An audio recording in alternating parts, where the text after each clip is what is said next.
Morning बच्चों। आज हम क्लास 8th का चैप्टर नंबर 2 एक चर वाला रैखिक समीकरण linear equation of one variable के बारे में अध्ययन करेंगे। इसमें हमने 2 पार्ट का अध्ययन किया था। आज हम पार्ट 3 के बारे में अध्ययन करेंगे। पार्ट 3 में क्या है कि हम किसी भी क्वेश्चन को एक चर वाले रैखिक समीकरण के रूप में बदलकर उसको हम किस प्रकार सोल्व कर सकते हैं। इस प्रकार के क्वेश्चन को सोल्व करने के लिए सबसे पहले हम एक चर मानेंगे। एक चर के अकॉर्डिंग उस क्वेश्चन को, जिस प्रकार से क्वेश्चन उस चर में ऐड करवा रहा है, मल्टीप्लाई करवा रहा है, इक्वेशन बराबर करवा रहा है, उसके अकॉर्डिंग हम प्रश्नानुसार उस क्वेश्चन को एक चर वाले रैखिक समीकरण के रूप में बदल सकते हैं। जैसे देखो बच्चों, एक क्वेश्चन है कि अगर आपको किसी संख्या से, अगर आपको किसी संख्या से 1/2 घटाने पर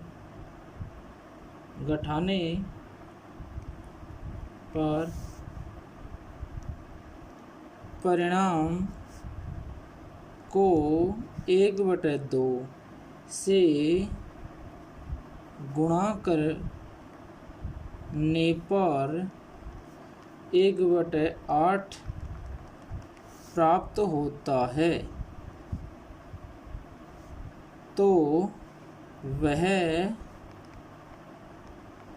संख्या क्या होगी या वह संख्या क्या है, उसको हम ज्ञात करेंगे। देखो बच्चों, ये क्वेश्चन है, ये प्रश्न है, इसको हम एक चर वाले रैखिक समीकरण के रूप में बदलेंगे, फिर उसको उसी के अकॉर्डिंग 2.1, 2.2, 2.3 के अकॉर्डिंग सोल्व करेंगे। तो सबसे पहले हम जो भी ज्ञात करवा रहे हैं उसको एक चर मान लेते हैं। माना वह संख्या x है, वह संख्या क्या है, x है। अब देखो प्रश्नानुसार, देखो बच्चों, प्रश्नानुसार क्या कहता है, प्रश्नानुसार देखो ये है कि अगर आपको किसी संख्या से, माना वह संख्या x है, उस संख्या x से 1/2 घटाने पर जो परिणाम प्राप्त होगा, उस परिणाम को 1/2 से गुणा करने पर 1/8 प्राप्त होता है। ये एक चर वाला समीकरण बन गया। अब एक चर वाला समीकरण भी नहीं है क्योंकि इसके दाएं पक्ष में चर नहीं है, तो इसको सबसे पहले हम एक चर वाले रैखिक समीकरण के रूप में बदलेंगे। देखो सबसे पहले इसको हम क्या करते हैं, या तो मल्टीप्लाई कर लो या फिर इसका क्रॉस मल्टीप्लाई कर लो। यदि हम ब्रैकेट को मल्टीप्लाई करते हैं तो x इंटू 1/2 माइनस 1/2 इंटू 1/2 बराबर 1/8। x/2 माइनस 1/4 बराबर 1/8। ठीक है बच्चों, अब हम क्या करते हैं, x - 2 बराबर 1/8, 1/4 को दाईं तरफ ले गए तो प्लस का आएगा 1/4, x/2 बराबर 8 और 4 का एलसीएम कितना आएगा, 8, तो 1 + 2, यहाँ से होगा x/2 बराबर 3/8। इसे क्रॉस मल्टीप्लाई कर ले तो x बराबर बच जाएगा 3 × 2/8। ठीक है, अब इसको काटेंगे तो 4 बच जाएगा, तो x बराबर कितना आ गया, 3/4। तो माना वह संख्या कितनी है, 3/4 है। वह संख्या क्या होगी, 3/4। इस प्रकार हम कोई भी क्वेश्चन को उसको हम सोल्व कर सकते हैं। देखो बच्चों, अगला क्वेश्चन है सेकंड, कि दो संख्याओं का योग 95 है। दो संख्याओं का योग दो संख्याओं का योग 95 है। एक संख्या दूसरी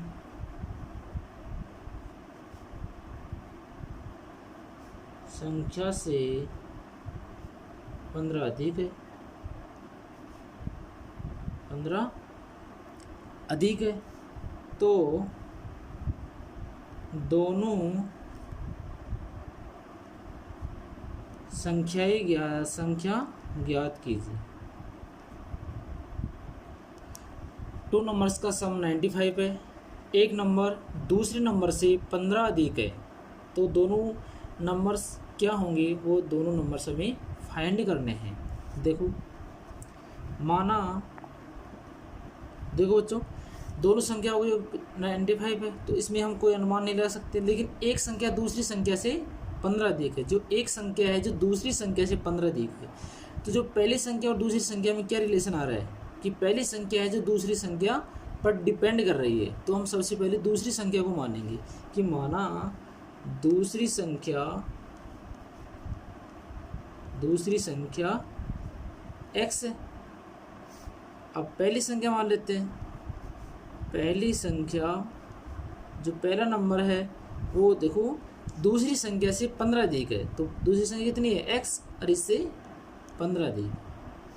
अब इसको हम मान लेते हैं प्रश्नानुसार कि प्रश्नानुसार प्रश्न क्या कह रहा है, उसके अकॉर्डिंग क्या इक्वेशन बनेगी कि दोनों संख्याओं का योग 95 है तो पहली संख्या x + 15 हो गई, दूसरी संख्या x हो गई, बराबर कितना है 95। दोनों को हमने जोड़ दिया तो कितना योग आ गया 95।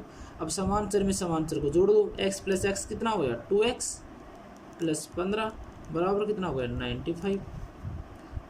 2x बराबर चर में हम अचर पद को अचर पद में से घटा सकते हैं। अब 15 को हम राइट साइड में लेके आएंगे तो प्लस का 15 है जो माइनस का 15 हो जाएगा, माइनस का 15।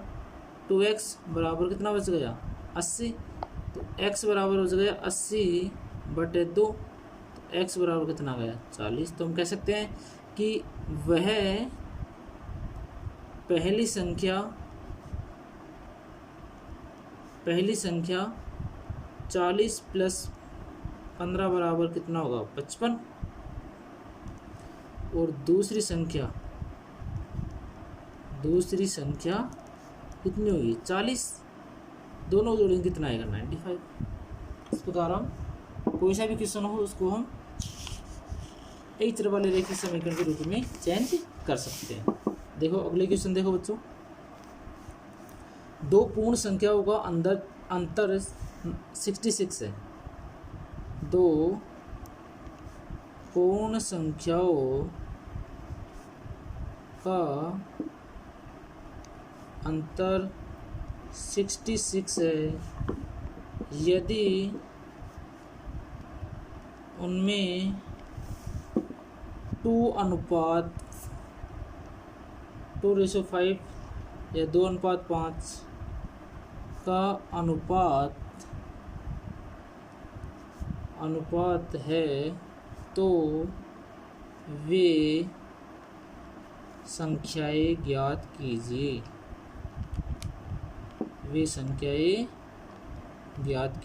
देखो बच्चों, इसने कहा कि दो पूर्ण संख्याओं का अंतर 66 है यदि उनमें 2:5 का अनुपात है तो वे संख्याएं ज्ञात कीजिए।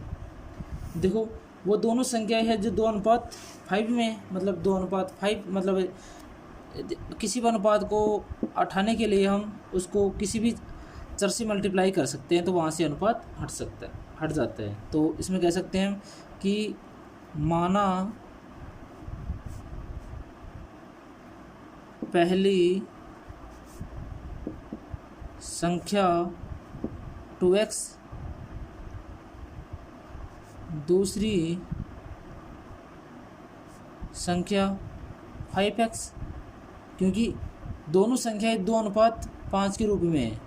अनुपात को उठाने के लिए हम x से मल्टीप्लाई करेंगे तो 2x और 5x हो गया, अनुपात हट गया तो पहली संख्या 2x हो गई, दूसरी संख्या 5x हो गई।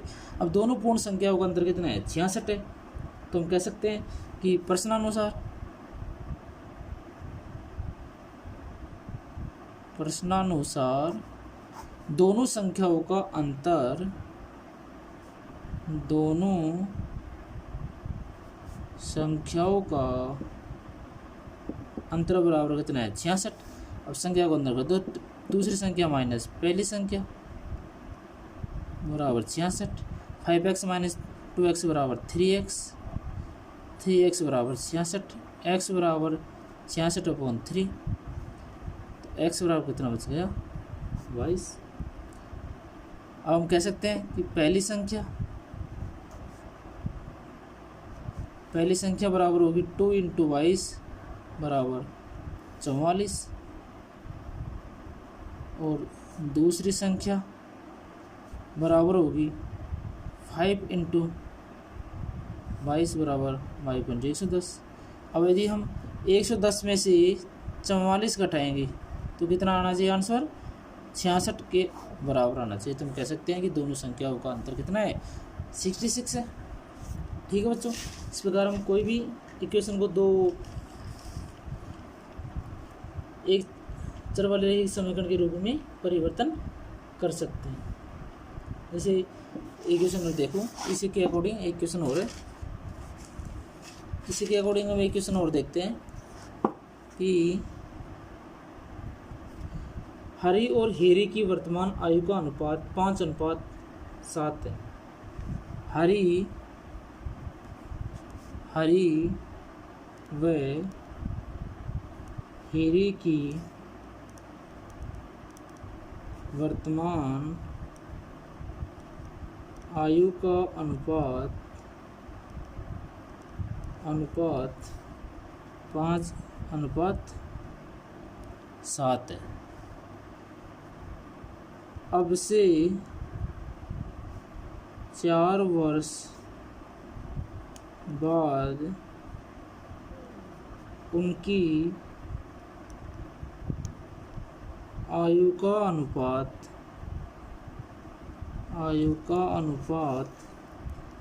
3:4 हो जाएगा तो उनकी वर्तमान आयु ज्ञात कीजिए। उनकी वर्तमान आयु ज्ञात कीजिए। देखो बच्चों, हरी व हीरी नाम की दो व्यक्ति है, उनकी वर्तमान आयु का अनुपात 5:7 है। अब से मतलब आज से 4 वर्ष बाद उनकी आयु का अनुपात 3:4 हो जाएगा तो उनकी वर्तमान आयु ज्ञात कीजिए। तो देखो, किसी भी अनुपात को उठाने के लिए हम उसको x से मल्टीप्लाई कर दें तो उसकी आयु प्राप्त हो जाएगी। तो माना हरी की वर्तमान आयु 5x और हीरे की वर्तमान आयु 7x। 4 वर्ष बाद आयु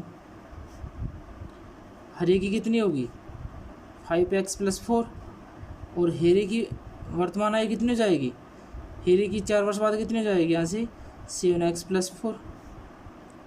ठीक है बच्चों, अब कह रहा है प्रश्नानुसार 4 वर्ष बाद उनकी आयु का अनुपात 3:4 हो जाता है। तो देखो 4 वर्ष बाद कितनी आयु हुई 5x + 4 और 7x + 4 बराबर कितना अनुपात है 3:4। दोनों क्रॉस मल्टीप्लाई कर दो। 4 से 5x + 4 को मल्टीप्लाई करेंगे, 3 से 7x + 4 को मल्टीप्लाई करेंगे तो 20x + 16 बराबर 21x + 12। ठीक है बच्चों, और देखो 21x बड़ा है और 20x छोटा है, तो x जो चर है उसको इसकी तरफ दाईं तरफ ले लो और अचर पद को बाईं तरफ ले लो। तो हम कह सकते हैं कि 16 - 12 बराबर 21x - 20x। तो यहाँ से 4 बराबर एक्स बराबर 4, एक्स बराबर 4। तो हम कह सकते हैं ऐसे कि हरि की वर्तमान आयु बराबर होगी 5 × 4 बराबर 20 वर्ष, 20 वर्ष। और हीरे की वर्तमान आयु बराबर होगी 4 × 7 बराबर 7 × 28, 28 वर्ष। ठीक है बच्चों, इस प्रकार कोई भी क्वेश्चन हो उसको हम सोल्व कर सकते हैं। आज का जो होमवर्क है, आपको गृह कार्य करना है। जो सभी अभ्यास प्रश्नावली दी हुई है 2.1, 2.2, 2.3, 2.4, 2.5, ये सभी करनी है HW कॉफी के अंदर। और ये सभी गृह कार्य चेक होगा जब आपकी लॉकडाउन के बाद इस दोबारा से स्कूल सुचारू रूप से चलेगा, क्लास लगेंगी आपकी। तो आपको 2.5 और 2.6 का अभ्यास करना है। ये सभी अभ्यास गृह कार्य मैं आपको सेंड कर दूंगा। Okay, thank you.